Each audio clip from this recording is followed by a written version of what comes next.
Well, good evening. I want to welcome everyone to today's Board of Directors agenda meeting for September 24, 2019. This is our opportunity to review the agenda for our formal board meeting that will be held on October the 2nd, 2019. I just want to give a note that next week's Board of Directors meeting will be held on, or next month's Board of Directors meeting will be held on Wednesday, October the 2nd, due to the fact that the city will observe National Night Out on Tuesday, October the 1st. We'll now begin with our Peace Week proclamation.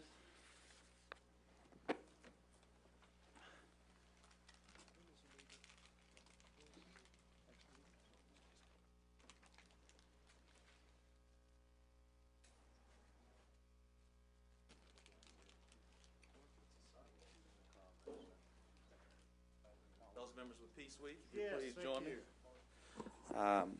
Everyone, please. Good to see you. Hello, Mary. Good to see you. All right, good to see you, Bob. Good to see you again.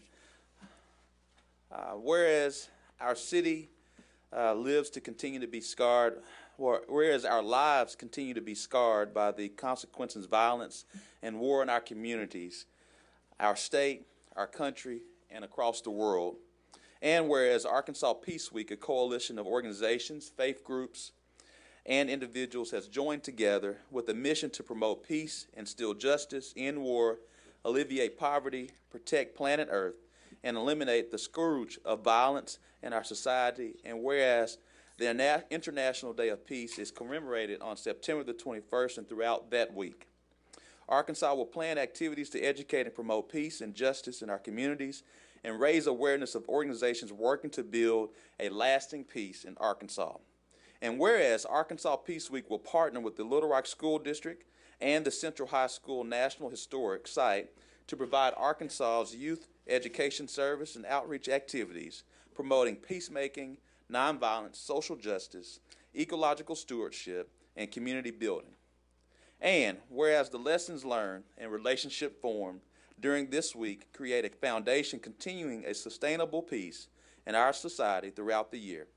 Now, therefore, I, Frank Scott Jr., Mayor of the City of Little Rock, do hereby proclaim September 17th through the 22nd, 2019, the year of this Lord, Arkansas Peace Week.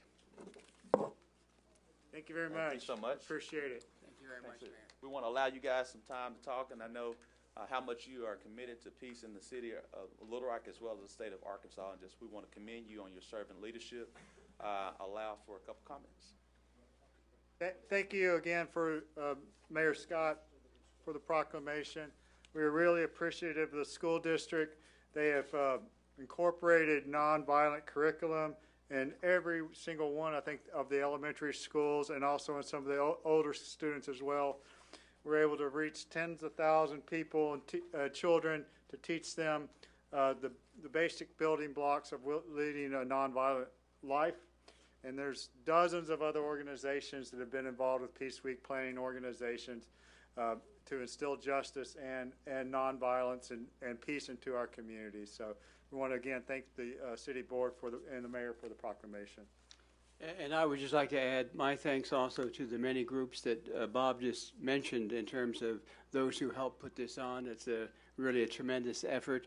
The steering committee represents all those bodies that do participate. And also we want to make sure to thank all of the citizens, young and old and in between, who actually attend some of these events throughout the week. It is a week rich with activities and events, all focused on the things you've heard. And so we certainly want to thank all those who actually took part and participated and helped us celebrate peacemaking, peace becoming, and peacekeeping. Thank you. Thank you so much. And come out to the 62nd commemorative events at the National Historic Site for Central High School. So that's going on this coming weekend. So thank you. Thank you. Thank you. Bob, we'll get a picture. Oh, perfect. You want to go with it? No, he doesn't. Thanks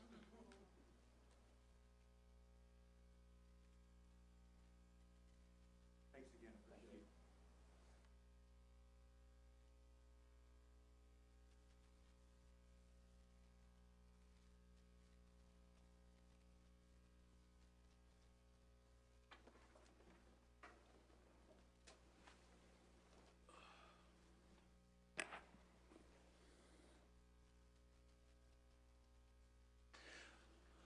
We can now proceed with the review of the proposed agenda. Board members, are there any questions from items 1 through 3? Director Adcock. No, item 4 and 7, please. We were still on 1 through 3. No.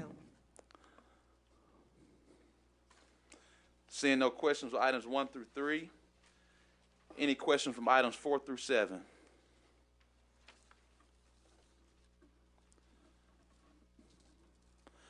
Director Adcock, 4 and 7, please. your question. On item number 4, I'd like a presentation, and on item number 7, I'd like a presentation. Dana, if you would, please.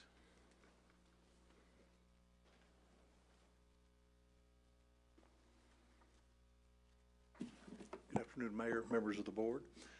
Item number 4 is the Franklin Community Health Complex. This is the former school district site. It was Franklin Elementary, located on South Harrison Street. The application before the board is to rezone the property from its current residential zoning with a conditional use permit for the school to a POD, a planned office development for Franklin Community Health Complex, which will be a facility of the Community Health Centers of Arkansas, which is a statewide organization. And their plans are to rehabilitate the school building and to use it, and I'm just going to read briefly from their own presentation, to establish the Franklin Community Health Complex as a community partnership that will improve the health of the community as well as the neighborhood by offering comprehensive primary care services, mental health, dental, and vision. They're also proposing to enhance academic achievement through partnering with the Little Rock School District to offer vocational training courses for high school students and continuing education courses for healthcare ancillary and clinicians positions. Also to improve the economic well-being of the community by offering employment opportunities and to provide a meeting location for community stakeholders and community partners to host community meetings, youth programming, and those kind of things. So again, the idea is to rehabilitate what is now a vacant school campus and to allow for its use by community health centers of Arkansas. No change to the site other than the rehabilitation of the campus building itself. I have talked with Mrs. Spencer, and she has great ideas for this. The only telephone call I had was somebody wanting to know if there's going to be any residential at this location. Can you answer that question?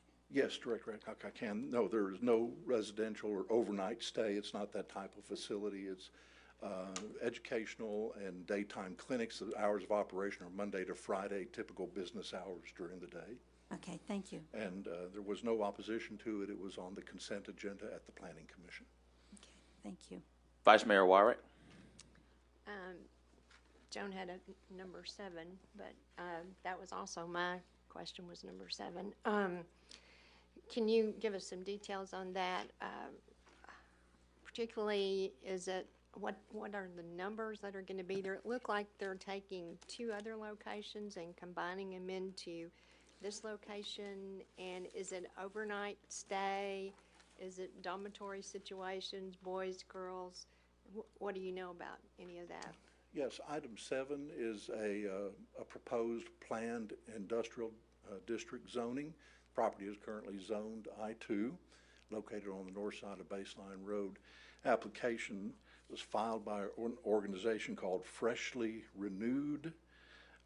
They provide treatment and care for recovering substance abusers.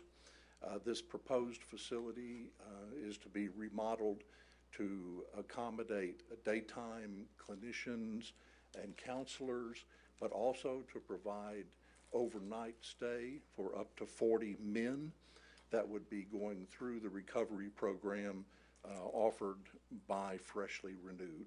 My understanding is that they currently have 3 facilities located throughout Little Rock. They may be not just their office facility where they do counseling and that kind of thing right now, but I believe they also have a couple of sober living homes which are occupied by no more than 4 people, qualifies as single family.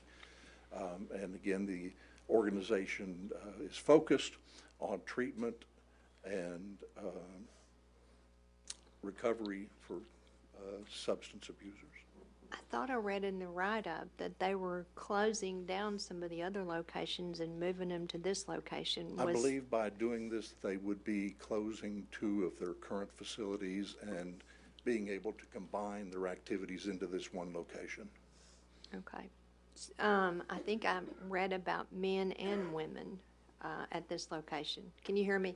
I believe I read that men and women would be serviced at this location. They provide services to men and women. The Freshly Renewed is not just a Little Rock based, not just a Little Rock focused organization. They do have facilities that provide treatment to men and women. This facility is men only. Okay. Are they going to make any changes to the location, such as will there be fences? Will they be required to do anything like that at this location?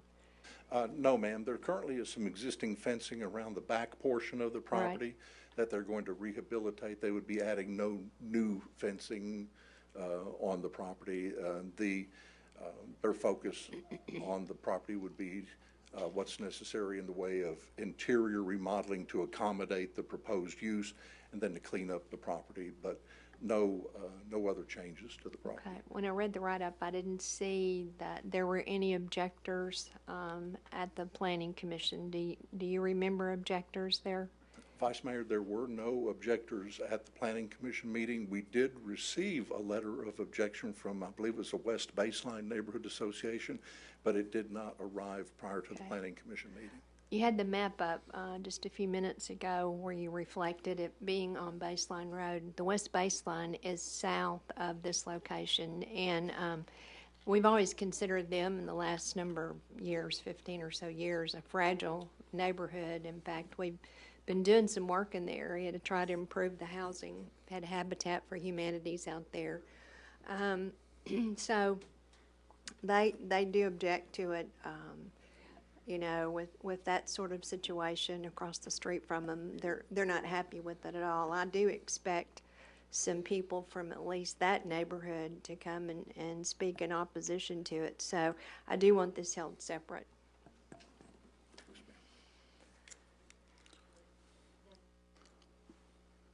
Director Richardson's next. Director Adcock. Thank you, Mayor. Dana, can you come back, please? Can we back up to 4? We didn't have any objectors to that, correct? I'm sorry, sir? We didn't have any objectors to ordinance number 4. There were no objections. It was on the consent agenda at the Planning Commission. And you would agree with me that those services that you described are much needed in that area, the physical health, mental health, after school, out of school activities, because it's really a desert with respect to those services that we're talking about. So you would agree that those are necessary, correct?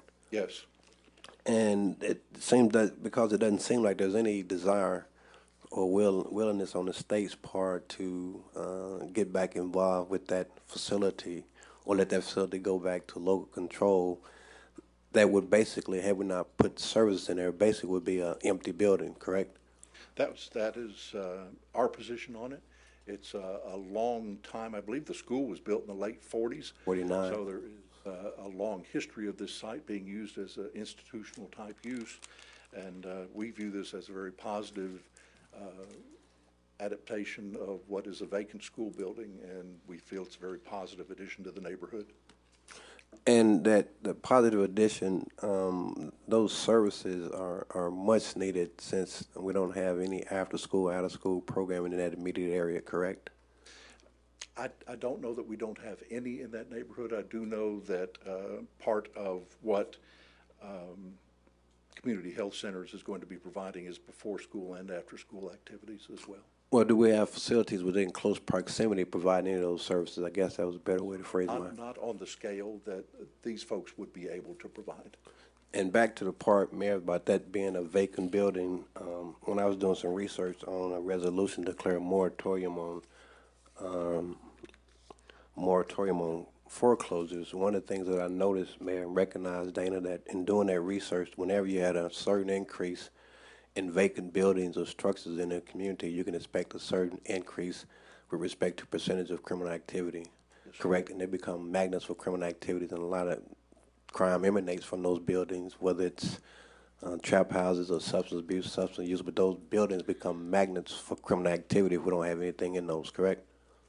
And these folks have purchased the property, and they're on the property beginning the cleanup, paint up right now. They're anxious to move in. And they're seeking the resources to help expand on the services that you just described, correct? I do not know that. Okay, thank you for your answers. Appreciate it. Director Adcock? Back to number 7. This building is over there by a business in Southwest Little Rock called Dr. John's. They have, I don't know a nice way to put it. But anyway, also they contribute to the fact that we've had lots of prostitution going on in the Walmart parking lot. And the police have talked to them, and we are getting that cleaned up. But I'm wondering, with this type of business moving in, are these people locked down at night? Director Adcock, I do not know that. Our impression is that it is not a correctional facility. It's not a lockdown facility. It's a facility to provide treatment for recovering substance abusers. Well, when they was talking about being over on Gyra Springs, it was a lockdown facility. And I was wondering, because you've got a liquor store right next door just about to this, and then you've got Dr. John's, and then you've got the problem with the trucking and everything. So I would hope it's locked down to make sure that we don't have more problems in that area.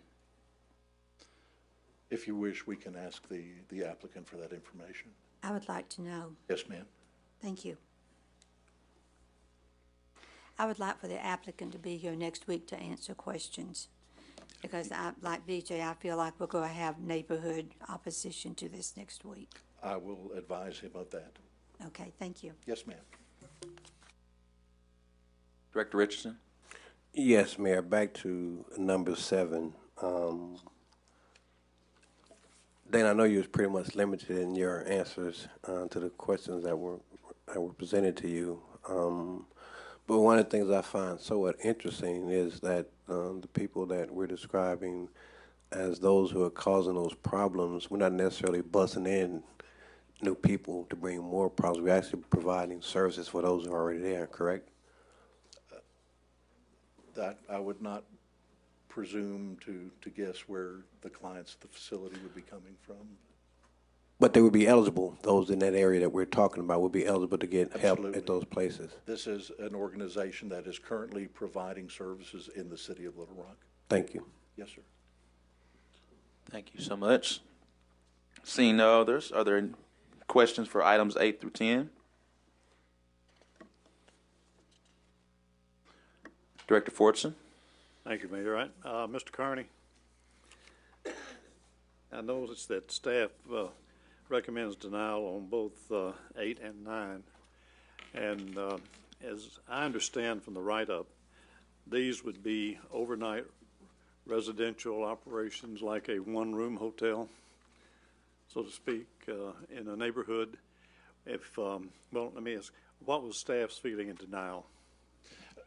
Director Fortson, our thoughts on this type of application are twofold, and both of these are very similar, in that the property is occupied by a single-family residence, and then they have an accessory structure located separated from the house in the backyard that they have been making available through a short-term rental platform. In this case, I believe they both use Airbnb, but there are a multitude of platforms you can use. Under our current zoning regulations, we approach the use of properties for the short-term rentals as one of two ways. If it is rooms that are within an owner-occupied single-family residence, we approach those through a special use permit as a bed and breakfast. And if it's something beyond that, whether you have a separate structure such as this, or where you have a circumstance where someone is making an entire house available for short-term rental, we're taking those through the planned development process. And you are correct. We're treating them as a PCD, as a commercial use. It's no longer, the principal use is no longer a single-family residence in the case of where the entire house is being used. And then it's certainly more than a single-family residence when you have an accessory structure that's being used for this commercial use. So we approach those as a PCD. As I said, our concern is twofold. One is the introduction of commercial activity into a neighborhood. I'm not so naive as to think it's not already happening, but we have these applications that come to us.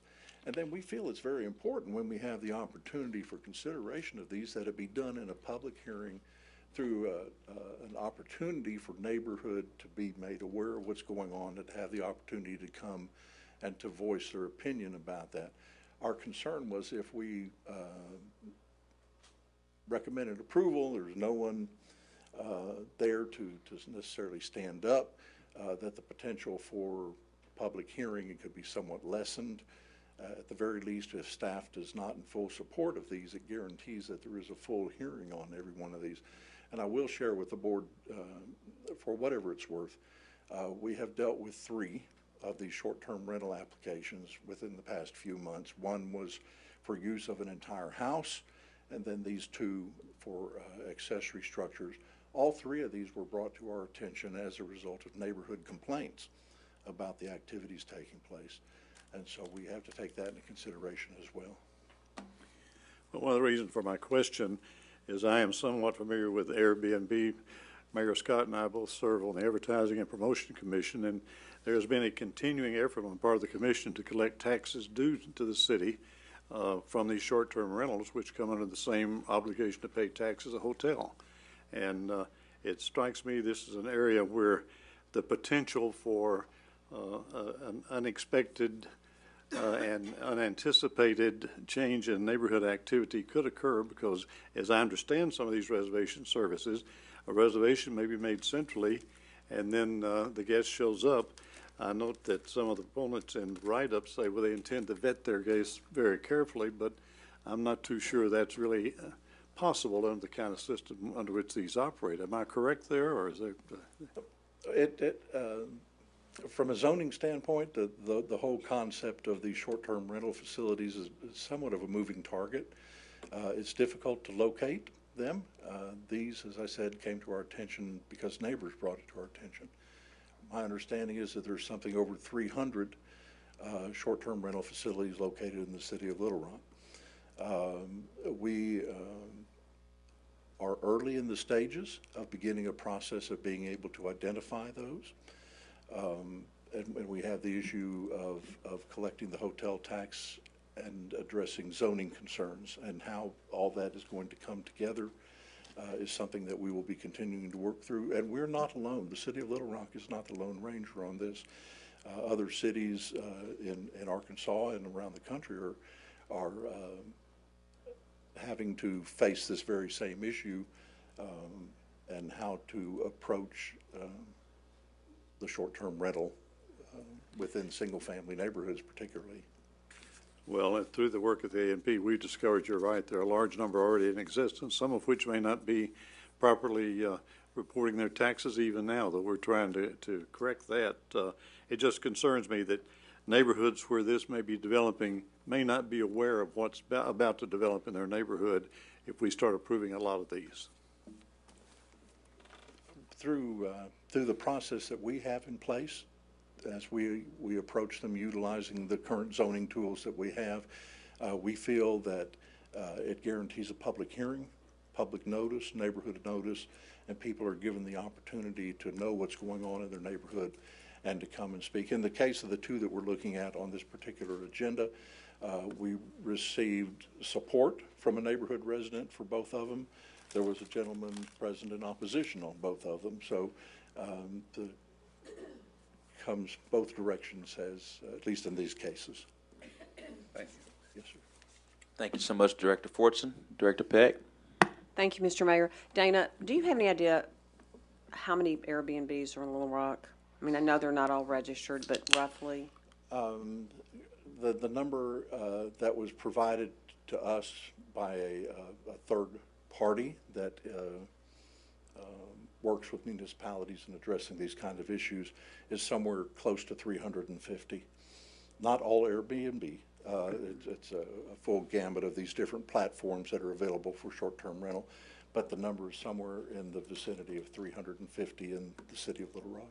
And I share Mr. Fortson's, Director Fortson's concerns too, and I think this is something that it is growing, and also having served on the A&P Commission for a long time, I know that we now have a system in place whereby we are collecting taxes, at least for the ones, from the ones we know about. But I think this sets a precedent. I mean, I don't think I'd want an Airbnb next to my house necessarily. But, I mean, I think it's just something that's going to be on our radar a lot. I can't imagine that it's not going to be happening more and more. And I would like for us to make some sort of a determination and stick with it. I mean, when is enough enough? When there are 10 on your street, 2 on your street, 15 in your neighborhood? It concerns me. Yes, ma'am. Thanks. Director Richardson? Yes, thank you, Mayor. Dana, back to support and opposition. Did I hear you correctly? You said 1 and 1. One person spoke in favor and one spoke against it. Was that correct? On both of these, they literally sit side by side. Okay. They're on the same street and they sit side by side.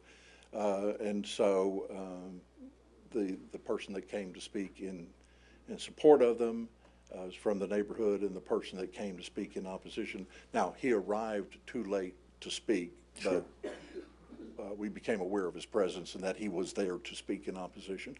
So there was one person in opposition, and then the representative of the League of Women Voters of the county also spoke in opposition. Well, this may not be a fair question for you, and I notice both of these are in Ward 3. Do we have I think I heard you say we have 350, is that correct? That's the number that was shared with us, about 350. So will we have any idea whether or not there's a concentration of these in any particular ward, any particular part of the city? Or is that not a fair question for you? Could you give me that answer? In our initial conversations with the third party that is interested in helping us to identify these sites, I would say the concentration would be primarily in wards 1 and 3. Yeah, I was thinking about 1. I didn't know particularly much about 3, but I always thought we had a high concentration in Ward 1. That just kind of reaffirms my thoughts on that. But we do have a high concentration in Ward 1 and 3. That was with the teaser that they shared with us. I got you. Indicated. All right, thank you, Dana. Yes, sir. Thank you so much, Director Richardson. Seeing that there are no other questions from 8 through 10, we will now conclude a motion to adjourn. Sorry, Director Adcock, didn't see that. Yes. Mayor, I have asked Mr. Carpenter to research how I can recall a vote I made last week. The item was on our agenda. When we looked at it at the agenda meeting, it was one way. And when we voted on it, it was another way, and this board was not informed that it had been changed in the week that we did not look at it. And if I had seen it in the way that we voted on it, I would not have voted for it. So I would like to recall my vote on it. On what? On the item dealing with towing. Item. When we looked at it at the agenda, there was 3 companies that qualified. And when it was presented to us for a vote on the consent agenda, it had been changed to 4 companies. I don't recall. Parliamentarian, can you provide some type of advice? From the parliamentary procedure standpoint, the only time to change a vote is immediately after it is made and has been announced by the chair, and before any other business has been taken up. And at that point, it takes unanimous consent to do so. So that can't be done. As a matter of personal privilege, Director Adcock can make that statement on the record at the next meeting, and that would allow something to be in the minutes. I would note, though, that the issue was changed when it was realized that the reason for disqualification of one company not having a performance bond was incorrect, And in fact, they presented a performance bond with the bid. Unfortunately, the document said bid bond, and that's what caused the concern initially. But that's the issue. In the past, Mayor, So one second, Director Adcock. So parliamentarian, so basically what you're sharing is, it's my understanding at that point in time, we originally voted on 3, we didn't change to 4. We originally voted on 4, Yes, and then we came, I believe that was East End towing that we added. Is that right. That's the one. East End Okay. was added. What No one was taken away. We just added to the number. Correct. Right. That's what I was thinking. Thank you, Director Adcock. yes. So, Mr. Carpenter, I cannot do my vote, but I can next week then again state my opposition. Yes. Okay. Mayor, I would like for this board to make sure that staff understands that when we have agenda meeting and when things are changed and brought to us the next meeting and the things have changed, that we need to be told about it.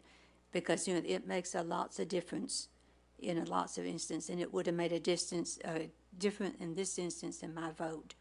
Because during the last 28 years, many times have we thrown other companies off of the bid because of something similar to this. One word, one T that wasn't crossed, one I that wasn't dotted, and they was thrown off. And so I feel like that this board did not understand what we was voting on, which is, I think, wrong of staff to not bring that correction to us.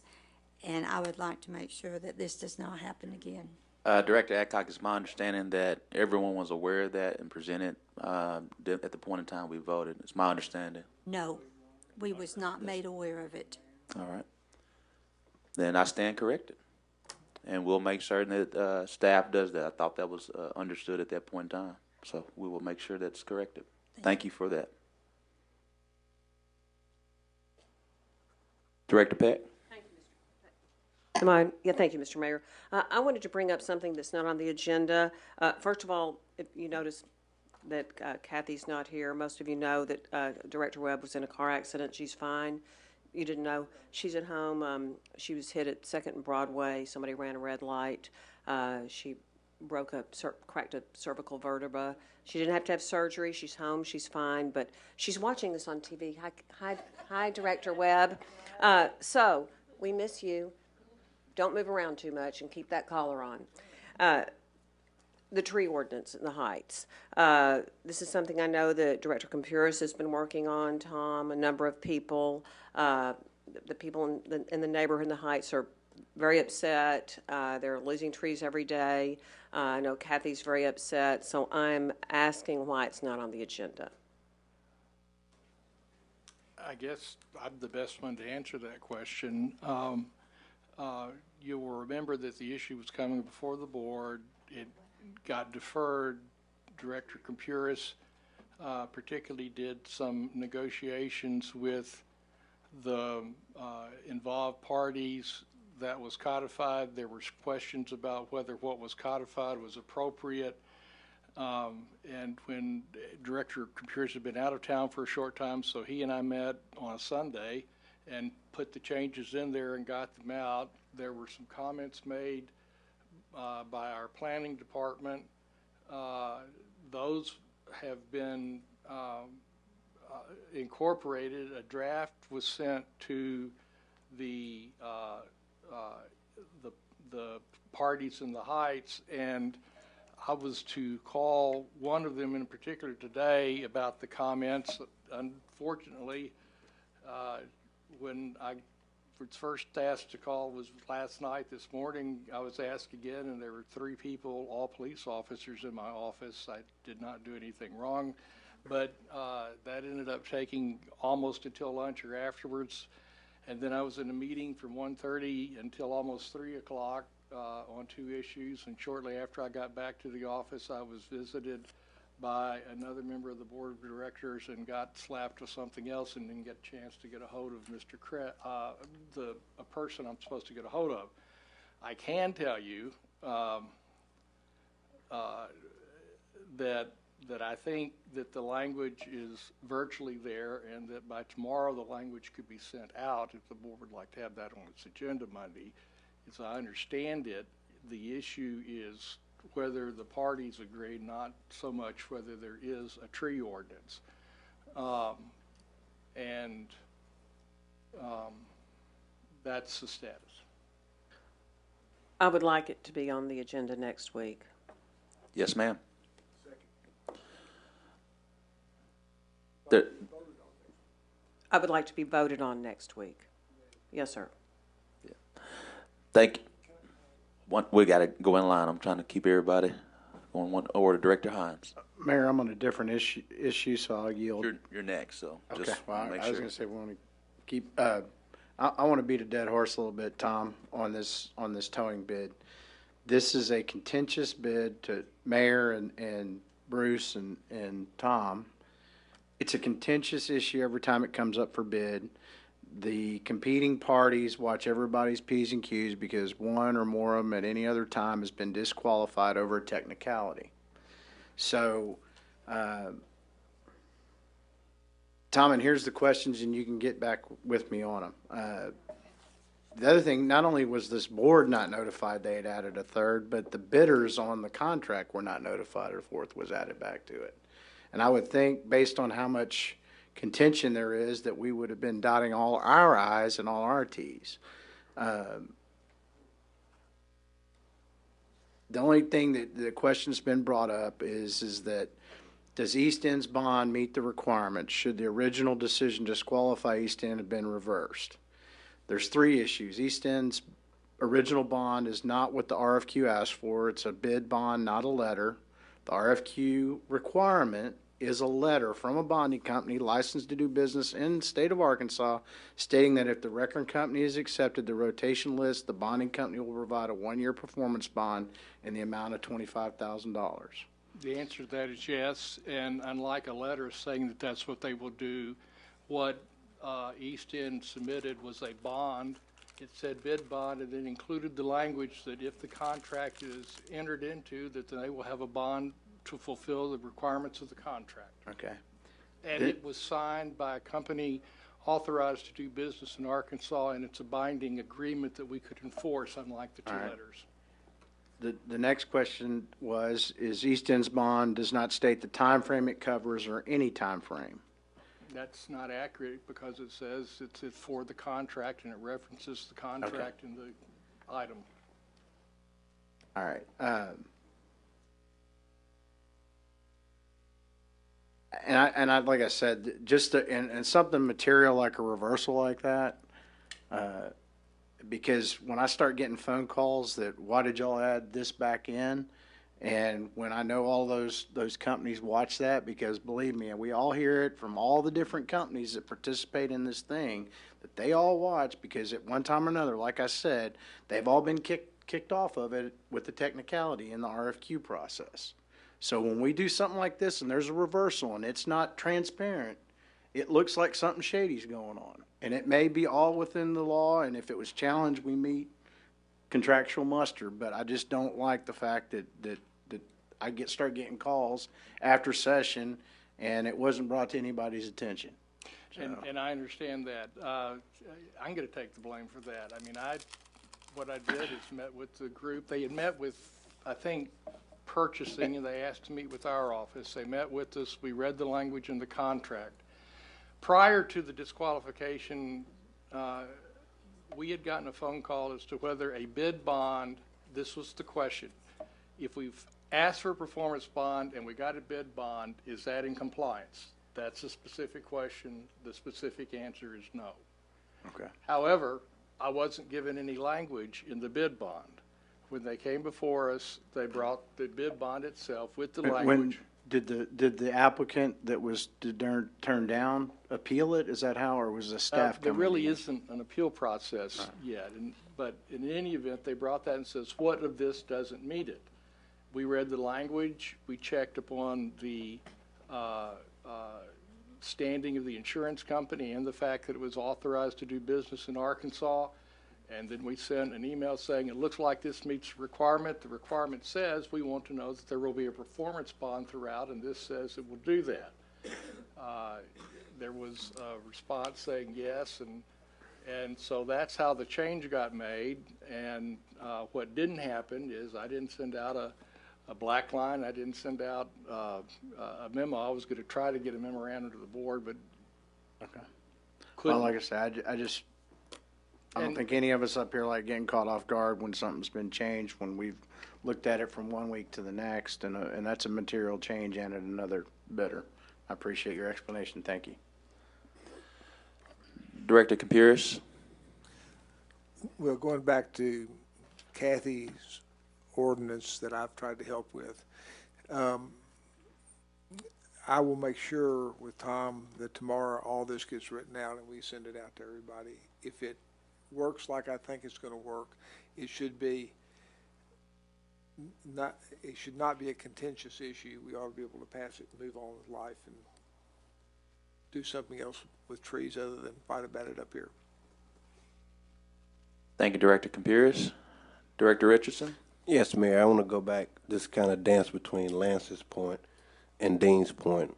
I'm not sure, I may not be privy to the information that Lance had with respect to companies being kicked out for technicalities. I never heard that until tonight, Tom, that we've had companies actually kicked out for technicalities with respect to bidding on those RFQs. Director Richardson, we don't kick them out for technicalities. We kick them out when there is a substantial term in the bid that's not complied with. And an example is a substantial term in the bid is to get it in by a date certain and a time certain. If they come in late, then they're disqualified. Got you. In this particular situation, had the document that we saw not been a part of the bid, they would have been disqualified. But it was, and we gave our interpretation and we sent it back and finance agreed, and that's how they got added back on. And again, I apologize for not getting the word out. The remedy, though, would be to throw them all out and then look at them again and pass another resolution. And we were trying not to let that happen.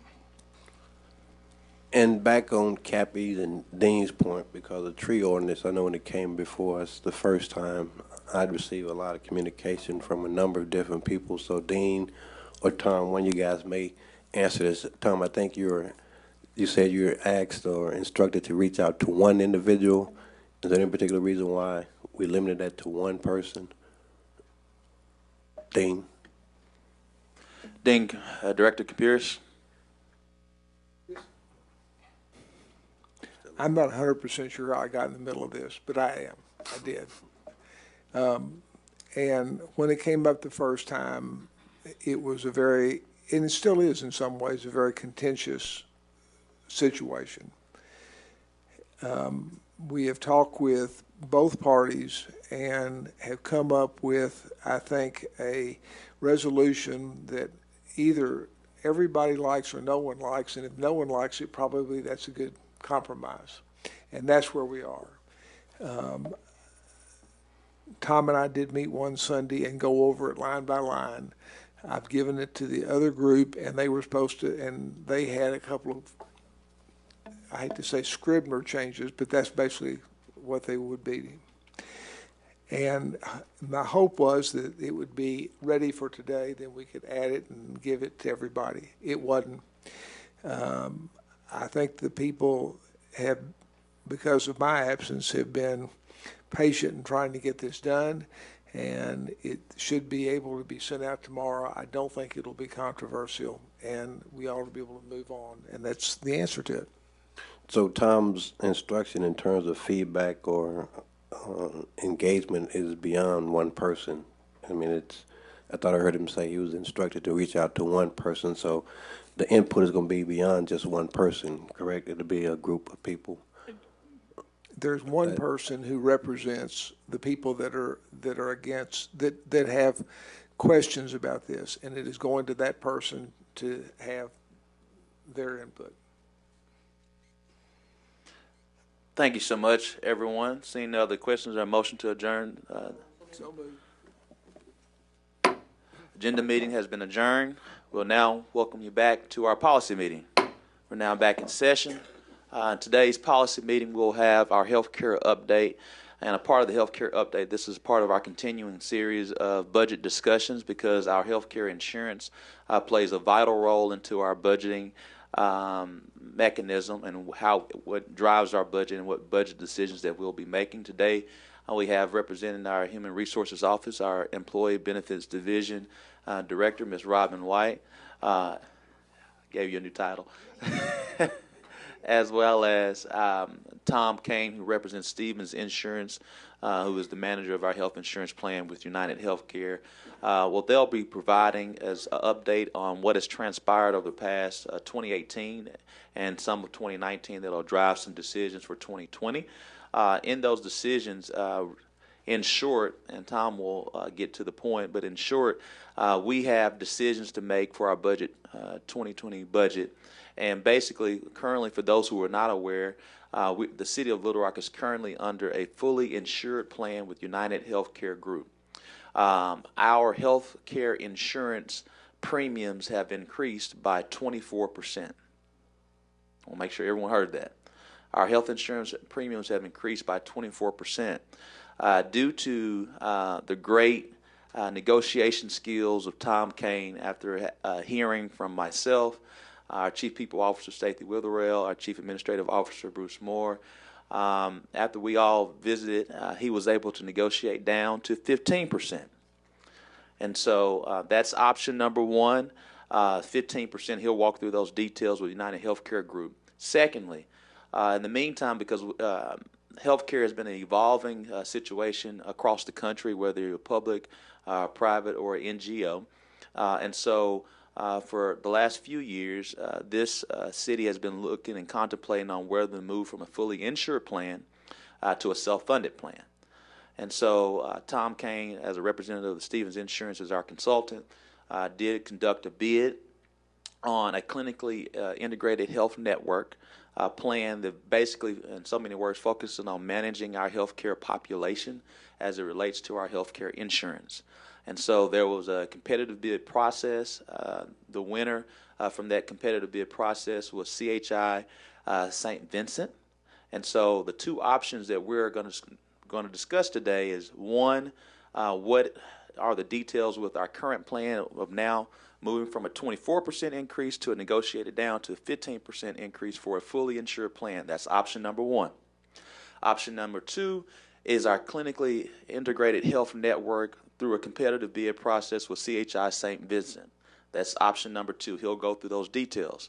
I do want to acknowledge that I am a former member of the board of directors for CHI St. Vincent Health Network. I'm no longer on the board, but I have been on that board at a period of time. In addition, City Director Dean Campiris is involved with CHI St. Vincent Health Network. I think that's public knowledge throughout the whole city of Little Rock if you have ever had to see Dr. Dean Campiris and not City Director Dean Campiris. And so tonight we wanted to make certain that those affiliations were acknowledged and very transparent in this process. No decision has been made, and the city board, the city board will make a decision based on the management discussions between myself, the chief administrative officer, on how we see to go forward. And any time in certain decision-making processes as it relates to the dollar amount, that will come before the board for a vote.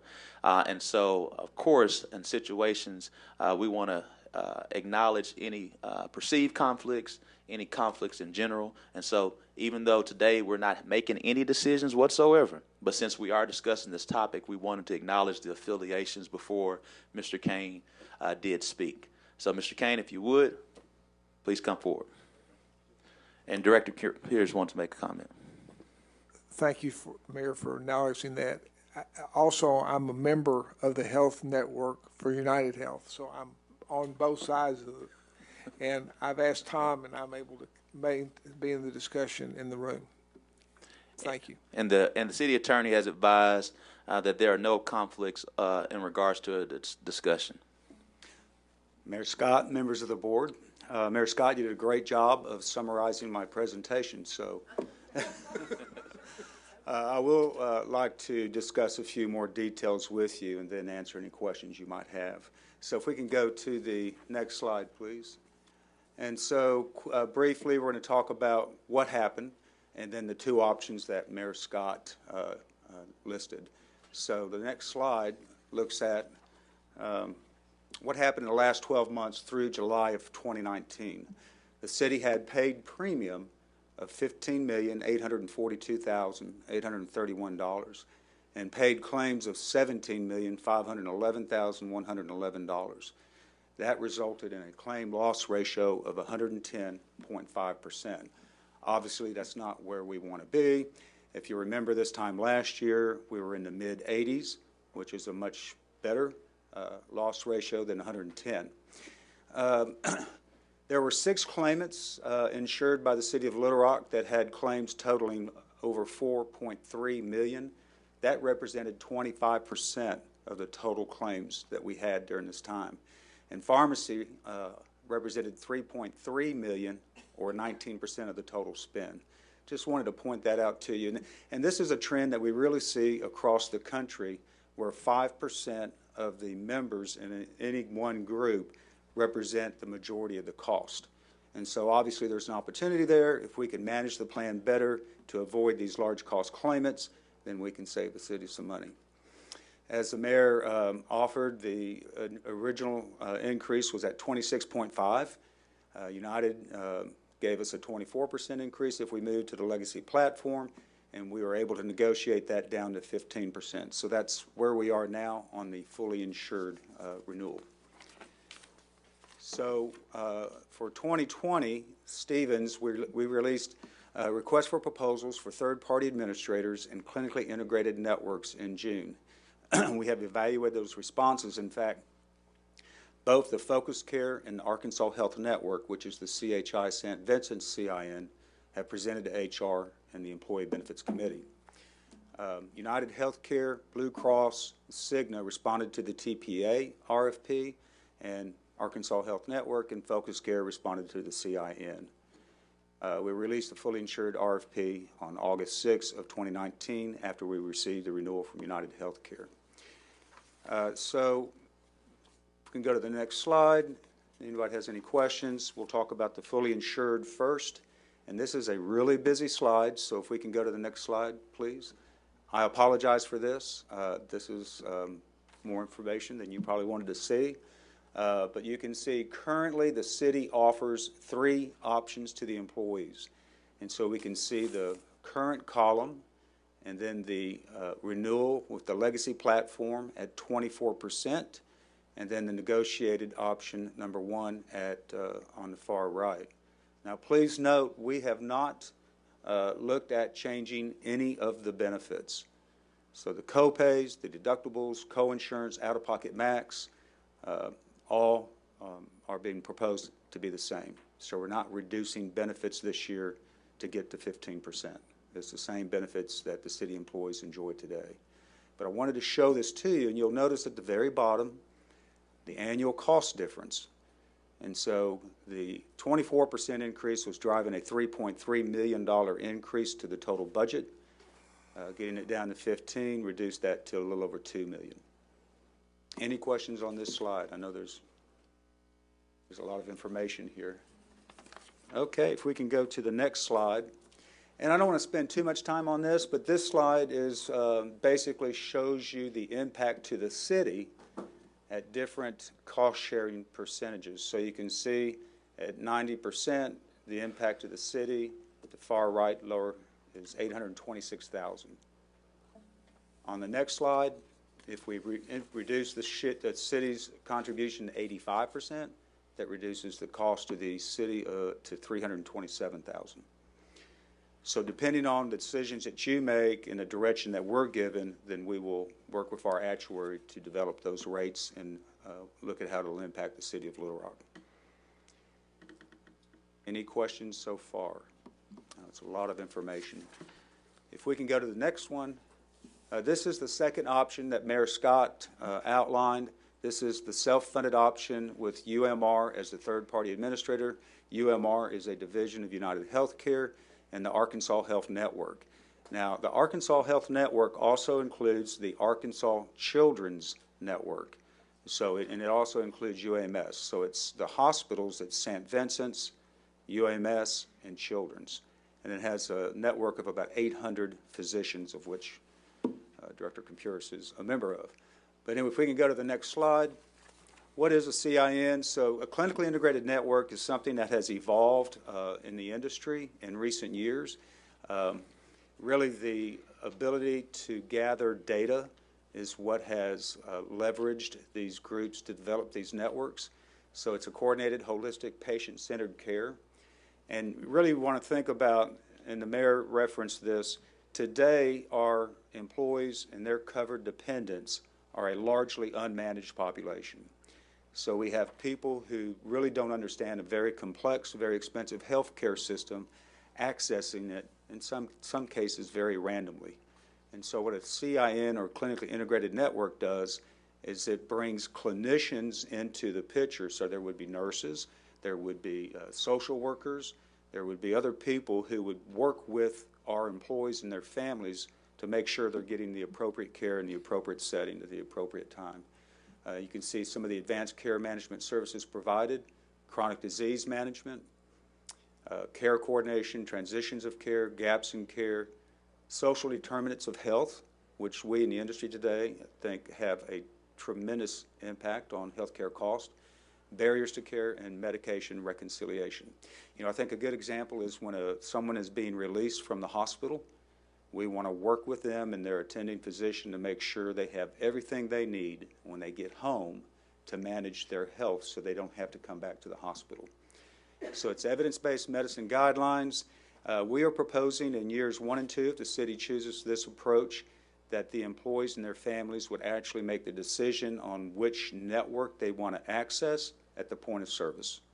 Now, they're going to be incentivized. We'll see that in a little bit, but that would be years 1 and 2. And then after that, years 3 and 4, they would actually select the network that they want to be in during open enrollment. So the next slide talks about some of the cost. We are continuing to negotiate the reinsurance that supports the self-funded plan. So these are not final, but wanted to share this with you tonight. So UMR would be the third-party administrator. The network would be United Healthcare, underlying the Arkansas Health Network. In this proposal, the city would retain $200,000 of risk per person, and the reinsurance would cover everything over that. So in a very large claim, $1 million claim, for example, the city would be responsible for the first 200. The reinsurance would pick up the balance. In the second set of numbers, you can see the admin fees. The administrative services only fee is proposed at $24.05.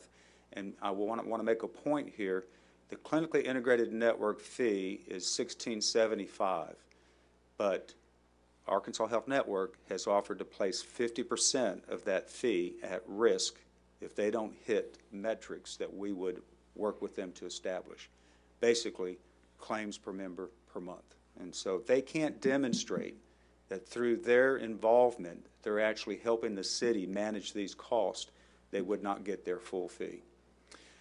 Then we have some other fees, and you can see the total expected cost, $15,753,000. The total maximum cost, $18,000,009. So there would be some downside risk to the city if things went horribly wrong, and we've discussed that there would be a need for a reserve to be established to make sure that if we did have more expenses than we expected, we would have the monies there to pay those. And then on the next slide just talks a little bit about the fixed cost of the plan.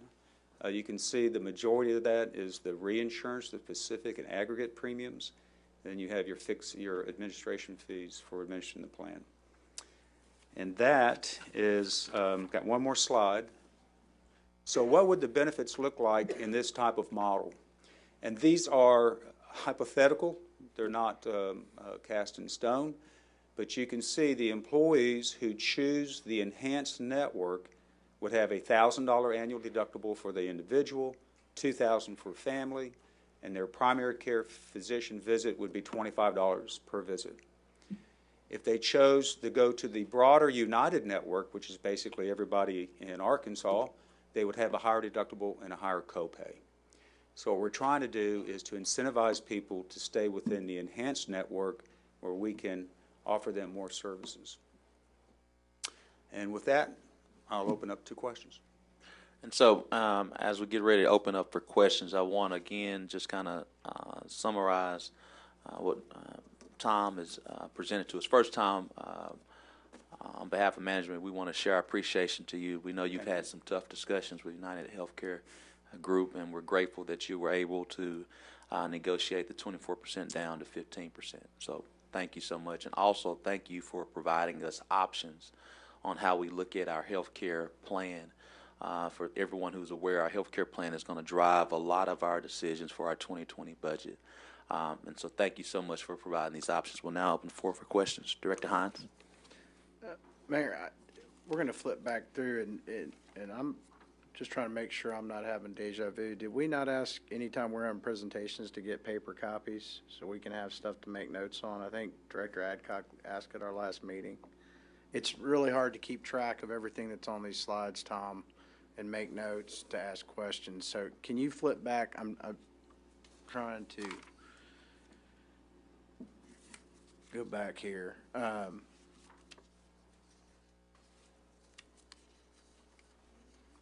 Yeah, and I'm having trouble even reading what we've got.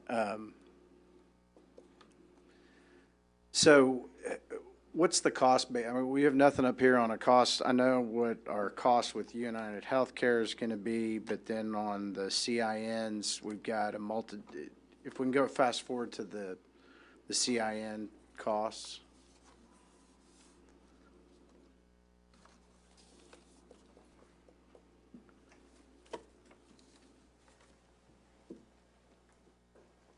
So, and I know you talked about there were a couple other. How was the CIN selected? Was it based on a cost basis? Was it based on benefit?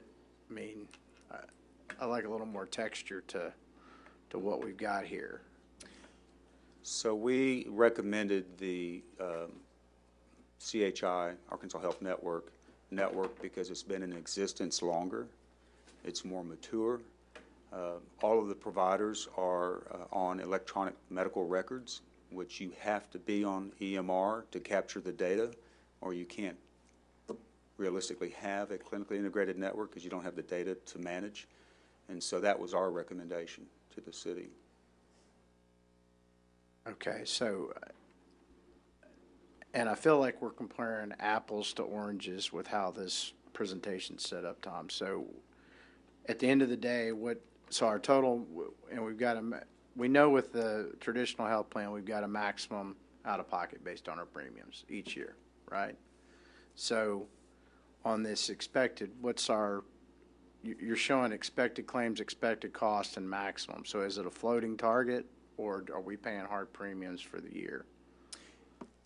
Well, it's a floating target. So in a self-funded plan, you have two types of costs. You have your fixed cost, which we will be billed for that monthly. So we will pay the reinsurance premium and the administration costs monthly.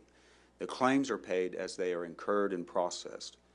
And so typically you're going to have about a 60-day lag when you start the plan between the dates of service for claims and when the claims are actually processed.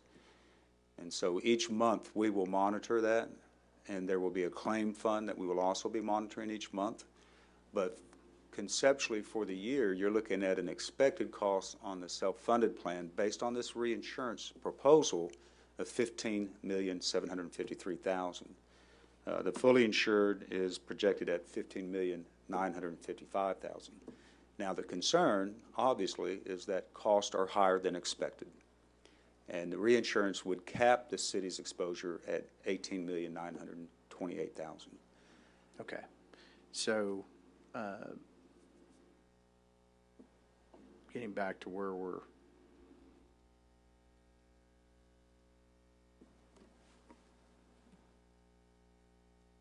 okay, I understand that portion of it. Is our expected claims and total expected costs based off this previous year's census with our claims? Is Yes, that how you guys? It was. And remember in my... And knowing that those high cost those folks that were the driver of our claims cost are still going to be present with the same conditions? Not all of them. Not all, So, okay. so some of that claims number was discounted based on those shock claims no longer being on the plan. Okay. All right, thank you.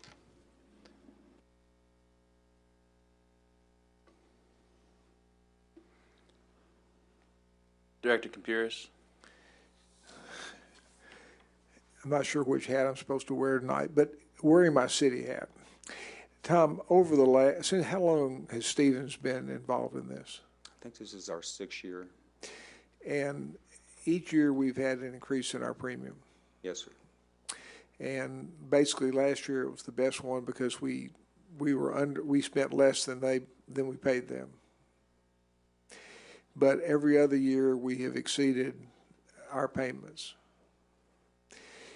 During that period of time, to my understanding, we have been promised that there would be management of our employees as far as health situation. Is that correct? There's the assumption that there would be some management. Now, the real issue to me is, and the reason that I'm tired of doing what we're doing, is that basically, and it doesn't make any difference if it's United or Blue Cross Blue Shield, but what they really are is an actuarial. They take claims in and they pay money out, and that's what they do. The clinically integrated network's whole program is to honestly manage patients. Is that not right? That is yes, sir. That's a theory. And as you looked at the clinically integrated network that is being presented, have they been able to do that? They have demonstrated that with a pilot with CMS, Medicare, as well as the own population they have here in Central Arkansas. And they're also working with a private employer and have also demonstrated success. So basically, when you look at this number, the total expected cost would be basically what we would be paying if we just have the insurance company do it, if we have United doing it. Is that right? Basically the same amount of money. Pretty much the same. So really what this comes down to is that we have had 6 years under your tutelage of increasing tolls. We've had 6 years of going over our expected, except for 1 year. And basically during that period of time, we've not helped our employees one bit by managing their care, in my assumption. Even though we have been told each year that we're going to have, they're going to do help the diabetics, you have to have a physical and all this sort of thing. But honestly, they fulfilled that obligation. I would have to say no. Yeah. So basically, if we accept what the 15%, we're going to accept them rate. They're going to be betting that they're lucky and we don't have 4 outliers. Yeah. I mean that basically it's a crapshoot for them. I mean they're basically saying we'll take the risk at 15% that you won't this year have 4 outliers. And their management is nothing. And I think that to me, and I've been saying this before, anybody's come up with who they are, that this is not the way we should be taking care of the people that work for us. We're not helping them take care of themselves, and we have unfortunately a huge group of people that have health problems. I mean, my thought is that we need to start talking about how we're going to help our employees be healthier and not just say thank you for a 15% increase and move on with life and then hope that we don't have 4 outliers this year. So those are the hard questions for you and for you and the mayor and Bruce to decide. I mean, are we going to do a good job of helping our employees help themselves, or are we just going to say we're going to accept 15% and how we're going to move on?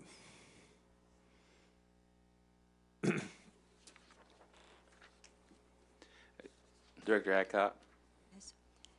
Tom, I have 3 questions.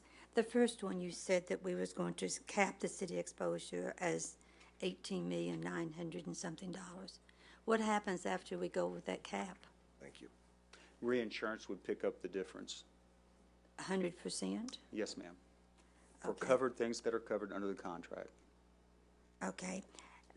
I know that City Hall is one, or city government is one, but we have some outside departments in this also. Are these large claims coming from our city employees or from these other groups that we're bringing in under our insurance? Based on the analysis we did, the large claimants were city employees or dependents. They were city employees. And what type of management of our employees have we had this year? Do you have a list of what we have tried? Well, if you remember, I guess a year and a half ago, the city implemented a requirement for employees to get an annual adult physical or pay $50 or more each month in health insurance premiums. That has, the city has done a great job of meeting that requirement. I think it's almost 90% of the employees have gotten physicals. So, you know, I think that possibly some of that increase in spend, Director Compuris, may be attributable to that because we have people who had never been to a doctor before. And then they go in and they find out that they're borderline diabetic, pre-hypertensive, and have health issues that they weren't addressing previously. So you have some folks that may be taking some blood pressure meds or some diabetes medications that they weren't previously. But to me, a managed chronic disease is much more attractive than an unmanaged chronic disease. And so to Director Compuris's point, from the United Healthcare perspective, they've done a great job of paying claims and maintaining and managing a network of providers. But as far as actually engaging and driving better health through our population, I don't, not so much. Well, back to, I don't think you've answered my question. You said we've been doing real well, 90% on the physicals, but yet you told Dr. Compuris that we was not managing well. So in what areas are we not managing well? Can I answer that, Joe? Director Compuris, you can.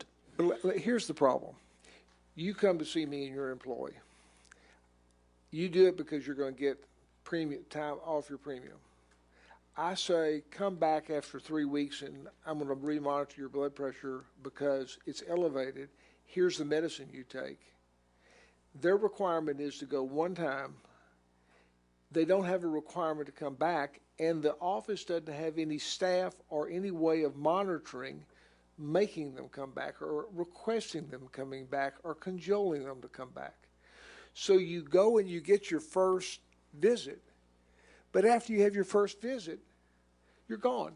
Your premiums are lower, but your diabetes isn't going to be followed unless you want to come back. So when you have a network that's saying, we're going to cut costs because we're going to be on you all the time, then that's the way it works. So, it's like everything else. The first thought was, as soon as we get people to go to the doctor, we're going to have 90% going to the doctor, and that's great. But if you go to the doctor and your blood pressure is high and you don't come back for your next visit or you don't fill your prescription, you satisfied your obligation, but it hadn't helped you. Okay, but with the privacy laws, the city's not going to be able to know that these people need to go back. So actually, that's not the privacy. It's not the city not going back. The network has the ability of saying, you sign up for this and you're saying you're going to have someone helping monitor you and what you're doing. They're not going to go to the city and say you're not doing it. The bottom line is, if the cost isn't less than what it's supposed to be, then the network is not doing what it's supposed to do. So it's the network that's going to be calling saying. It's the networks. Bruce isn't going to be calling. Frank isn't going to be calling and saying, hey, Joan, you didn't take your medicine for your blood pressure. Come on back in. But it's going to be the network calling. That's what the network does. that's the whole thing that I've been complaining about for 10 years, that we end up saying, here's the insurance, and all we do is pay a claim and hope we go under the amount of money, so the amount of money we pay is less. It's all an insurance company is an actuarial, is all they are. All they do is figure out what they think they can offer as a premium and still make money at the end. That's their whole job. And so 2 years ago, when we were 85%, they thought it was the greatest thing in the world. They still gave us an increase. Go figure. This year we're 20% over, 10% over. Okay, so this is coming out of their pocket this year, but they haven't done anything to help us. All they've done is they made a bet. They've gone to Oaklawn and made a bet. They lost their bet this year, so they came back and said, we're going to double down on you this year. And then they said, well, listen, we got 4 outliners. Probably that won't happen again, so we'll go down from 24 to 15%. And Tom's real good at negotiating down. They'll say, we can't do this, but except for 24%. So he gets them to come down to 15%, and I think that's great but we're still going to be paying more money, but we haven't helped any of our thousands of people. Tom, you said that we have managed care now, so they have not done a good job on their managed care? I would not say what we have today is managed care. We have a insurance company that's processing claims and managing a network of providers. They are not managing the chronic disease in our population. They're just not. It's just not the way it's set up. Did we think last year when we signed up with this company that they was going to do that? I think the hope that they would do something to help mitigate the risk in the population and the accompanying cost, but as you can see, the costs continue to go up. Tom, we're going to let our Chief Administrative Officer make a comment. Okay. I think it's important, and Tom can help put this in perspective, and I think Dr. Pierce would also. This is a new concept in healthcare. We've talked about this 4 years ago, and Tom and his group said, it's new, we might not be ready yet. I think that's fair. So this is how this has evolved. I don't want the board to think this has been out here for a while and we haven't really considered it. We really wanted to see, I think we've seen the numbers, and there's sort of proof in the pudding that they've been able to manage and lower costs. But I did want to put in perspective that this is really kind of 5 years in. And also to add to that is that we should also realize that in the marketplace, many organizations, whether state government, private industry like where I come from, or Mr. Hines, Director Hines comes from, have all kind of transitioned from the fully insured model to self-funded. So this is not necessarily new from a industry perspective, but somewhat new to municipalities on the local level, and it's something that's been tried and true. Director Hines. We're jumping over. I'm trying to think where it was.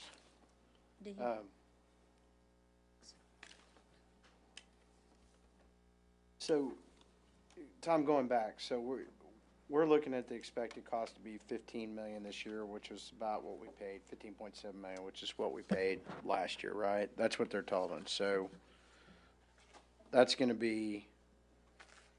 Is that going to be our minimum payout this year? Roughly. I know you can't when we're talking about this. Where's our low and high on this? I know our max is at 18 million. What's our minimum pay in? Well, that would be your fixed cost. Okay. But that's not realistic because you're going to have claims. Right. No, I know. So that's what you guys do. All right. I'm just trying to see. So, and I understand the reinsurance to cap our maximum. So if we cap our maximum lower, it drives up the reinsurance cost, right? So you guys feel. I'm sorry. If we cap our maximum out of pocket with reinsurance at a lower rate, that's going to drive up our reinsurance cost, correct? Yes. Okay. Yeah. So you guys feel like this is the equilibrium point? 200,000, yes. We think Okay. that's a good place for the city to start. Okay. All right. Thank you. Director Wright? Yes, sir. Explain the specific retention level. I want to make sure I understand it. So What the does that mean? The specific retention level is the amount of risk that the city would accept in this type of a plan. So the first $200,000 per person covered would be the responsibility of the city. And that would come out of this total maximum cost that we set aside for health insurance Yes. annually. Right. So if we set that at $20 million, every $200,000, everybody that goes to the doctor, we got to cover them up to that amount. So that's what that is calculated in there. Yes. Okay, that's what I thought. At one point, we had looked at, well, we tried it, and nobody was happy, but did we take another look, Mayor, at the Municipal League?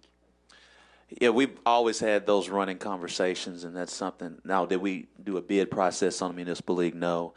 There's just a lot of. It'd be too long to discuss when you're doing that. That's definitely something we could do, but there's some legal issues and things of that nature that we have to take into account. But So if this is the trend in the health care market, if we look at them, are they going in that direction? Is it? no, so they have their own plan themselves that they Which fund. was a lot cheaper than most. But again, I can talk a lot about finance, but Tom will have to talk a little bit more about the insurance market. It's a bit more complicated. We would have to have a policy meeting just for that. Just for that. So, Okay, well, I to just wanted to keep make that sure simple. I put that on the table because I know at one point it was a lot cheaper. Our employees weren't very happy. But yeah, with cheapness, the benefits may not be as good as what May we not have be today. as good, but when you're looking at $20 million, something's gonna have to, somebody's gonna have to, expectations. And if we got a $200 million budget, $20 million off the top is going for health insurance. So our constituents need to understand that. So right. when we get to looking at the other things in this budget, we already know we $20 million short right there. 20.5 when you add in the jail. Yeah. So 20 million, an additional 500,000 is already built in with the Okay. $1.2 million. Yeah. So, That's the reason why we're having these discussions early. Yeah, and I appreciate that, Mayor. I thank you because normally it would always come right down to the wire and we would always feel rushed. So now people have a chance to watch and see what we're dealing with here. And I do see something on here that has a TBD, that RX administration stop loss. Explain that to me. So if we use a pharmacy benefit manager to manage. what? Pharmacy benefit manager. Okay. PBM.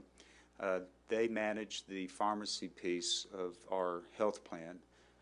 If we use one other than United Healthcare PBM, then there would be a separate integration fee, and it would be a few dollars. It wouldn't be a big item.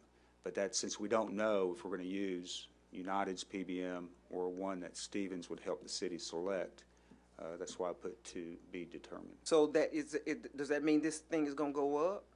It could potentially go up a few $1,000s, but that's not a big line item. Well, I already said 20 million, so. So if Important to clarify, because I don't want the headline to be cities in the hole, 20,500,000.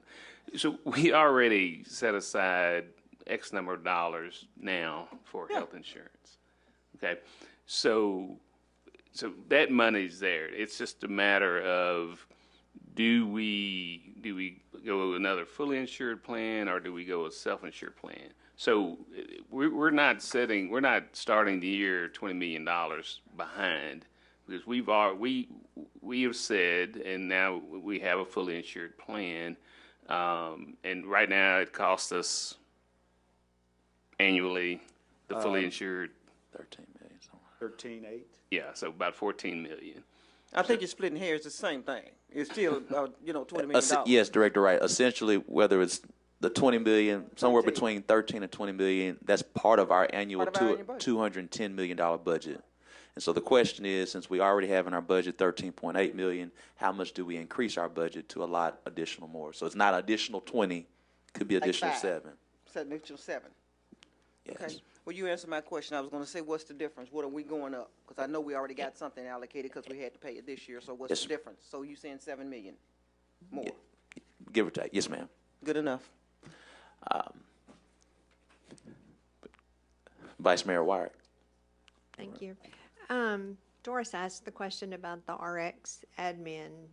I didn't understand what that meant. Said to be determined, so I didn't know if the maximum cost could go up. But Dean made a point about the current plan that we have. We gave people a reduction in their premium if they went to and had a physical in the beginning. But then once they had the physical, and they had deduction on their monthly premiums, then they didn't see them anymore. So what in this plan drives people to a doctor? And then I have a health care plan where they call me, they send me letters, they sent an APRN out to my house and did blood pressure and those things. They don't check sugar, check my weight, blood pressure, did a clinical questionnaire.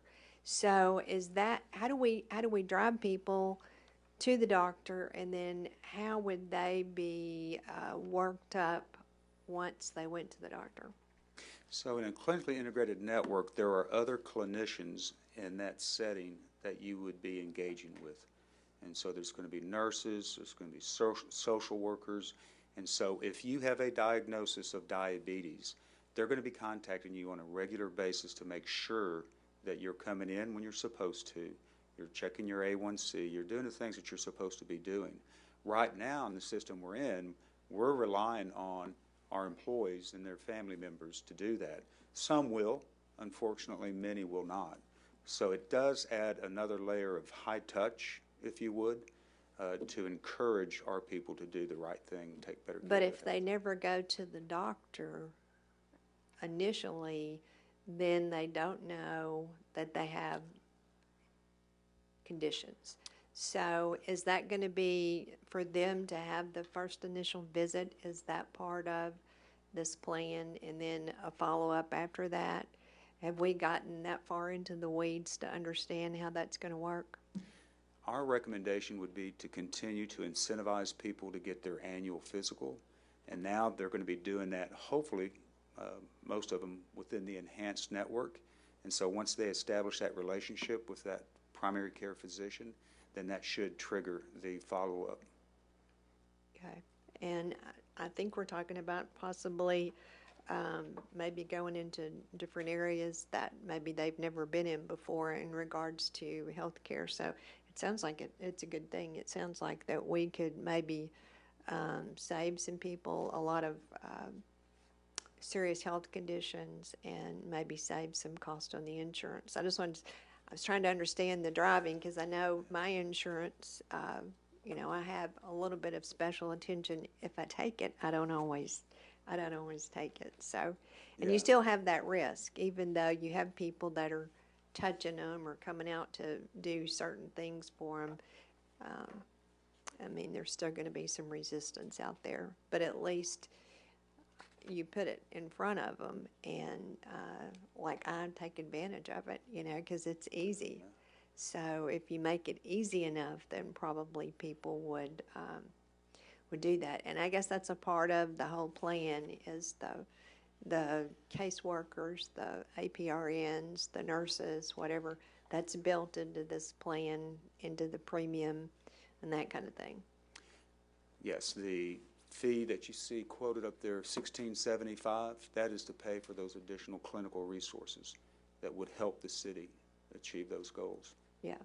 Okay. Thank you. Director Hines. I'm going to try to wrap it up here. So I would take it I know that MIMS is working, that has a community paramedicine program, and they've been doing test pilots with, I know, one of the local insurers. Do you know if the CHI network is contracted with anybody to do community paramedicine yet? We've had that discussion. I don't think that there's a formal contract in place. Oh, I know there's not one. Yeah, There's only one that's with another provider that's in the Baptist network right now that I know of that MIMS is working on, and they're about the only resource in Central Arkansas that can provide that. The other question is, explain this the care delivery model with the enhanced network, the in-network, TPA of choice, and the differences in those two. We talked real high level about just the cost, but and the other thing I think we're gonna have to look at is the explanation of the cost model. Since this is new for everybody, you understand it because you live it, breathe it every day. I understand it to a certain degree because my wife and my father-in-law have worked in this industry, and so I have a better understanding than most. But I'm telling you right now that people aren't going to understand some of the fee structure and how we're getting to this number. I mean, I get it, and I'm asking questions as a simple matter, but on the delivery model, how does it work for our employees? Because that's what they're going to want to know at the end of the day. How does? Yeah. And Director Hines, you're exactly right. So if we don't do an effective job of communicating and educating the employees and their family members on how this works and how it can work to their advantage, then we're not going to be as successful as we need to be. So I think during open enrollment, there will be group meetings in the different departments around the city, and then our enrollment vendor that we use, part of the messaging that they will have when they sit down with each and every employee is to talk about how this works and answer any questions they may have. I think it's going to be also, when we get into the year, if we go this route, that we continue to reinforce that messaging and continue to educate and communicate with the workforce, because it is a different mindset, if you would, than what we've had. But again, what's the difference between the enhanced network plan and the in-network base? Because there's 3 times the deductible and annual out-of-pocket. So the enhanced network is the Arkansas Health Network. Again, St. Vincent's, UAMS, and Children's. There's a group of about 800 providers that are within that network. That is the enhanced network, and that's the one that has the clinically integrated network. But I can choose to go outside that network if I want to and access a provider outside that network, Baptist Hospital, for example, and I would still be covered as in network, but at a lower benefit. And then thirdly, I could always choose to go totally out of network, where I would have. Okay, so that when you talk about the employee choosing, they're all going to be enrolled in the enhanced network. But if they want to go out of network, well, so it's an either or. I mean, because the way you're explaining it right now, it's an either or. Either or. Okay. And so we want to make a soft rollout of this concept, and so we're going to give the folks the opportunity to make that decision at point of service. So if you need to go see a physician, you can choose a primary care physician in the enhanced network, have a lower copay, or you can choose to go outside the enhanced network and pay a higher copay. And so we want to make sure people understand. Because obviously there's some folks that may have doctors that aren't. Exactly. Yeah. Because of the university, the United Healthcare, as long as they were in network, and those doctors. I know that the lines have been drawn with some of the physicians being in one network or the other. I mean, not so much in Arkansas, but for example, if we have someone that's traveling outside the state, or if they're retired, or if they have children at college, then they would be under the United Healthcare Network, which is one of the largest national networks. Okay. And so this plan's twofold. So we bid out a third-party administrator, correct? Correct. And then the CIN. Correct. That's the 2 components in it. All right. I think that hopefully gets all my questions answered for today. Okay. We may have a sidebar conversation at a later point. Thank you. I'm not clear. No, Director. If I have a child that's going to college and they're outside the network, you said something about United Healthcare would cover them? So United Healthcare will be our underlying national network. And so even if you're outside the service area of the enhanced network, you will have access to the same network we have access today. So whoever's child going to UCA or wherever would be covered? Yes, ma'am. Okay, cool, thanks. Seeing, if there are no other questions, definitely want to just kind of give some guidance on next steps. Again, as we're working towards a budget, this is a very critical decision that we have to make, whether, irrespective of whether we remain with the fully insured or we transition with the self-funded. It's going to create an increase of somewhat to our budget. So that's number one. I think Director Campuris really, he said it very eloquently of what a clinically integrated network could do for us from a managed healthcare standpoint, as he's both a member of the healthcare community. I think he really explained that, the nuts and bolts from that standpoint. So myself, our Chief People Officer, Stacy Weatherwell, Sarah Linehan, our Chief Financial Officer, Bruce and myself will all sit down as we're getting ready to work on the budget. With this being a key indicator and driver of the budget, this is a decision we'll have to make before our budget is even passed. And the reason why is because it's a key component to it. And secondly, anytime that we're dealing with our employees, enrollment period starts at a particular point in time. It's generally anywhere between October and November. So what that means is that management will sit down, we'll go through the details and figure out a decision to present to the board. And so what that being shared, we'll try to, I encourage everyone, if there are some additional questions between now and that period in time, please direct those to myself, Stacy, Sarah, or Bruce, and we'll try to call together those as quickly as possible to get those responses as we move forward. But we definitely have to make this decision before our budget is passed, because it's a critical component to our budget. So want to make sure to give that guideline. Mr. Moore, did you want to make any comments at all? The only thing I would add, in the past, the board is aware that we make this decision usually around October, so we can have the number. And the whole open enrollment period for our employees is critical. So that's the goal.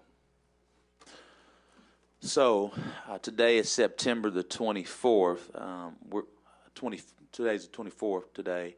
And so we're going to shoot for having a decision made to present to the board in early October. So that's within the next week to 2 weeks. And so, again, we want to stress the importance on members of the board. If you have additional questions as it relates to that, please get those questions to us as soon as possible, because we'll be sitting down with Tom Kane to look at all the details, because the next step is not just the cost, but the effects on the employees from a benefit standpoint. And we want to do our best to protect and enhance our employees with their benefits. And so this is a decision that is guided by enrollment time period. So we got to make a deliberate decision, and we wanted to put this before you as soon as possible with all the details that we could. And again, we just want to commend Stevens Insurance and Tom Kane for all the work that you've done, as well as Director Campuris from giving that healthcare perspective. All those in favor of concluding and adjourning our policy meeting? So moved. There's a motion second. All those in favor, please say aye. All those opposed, please say nay. Motion passes.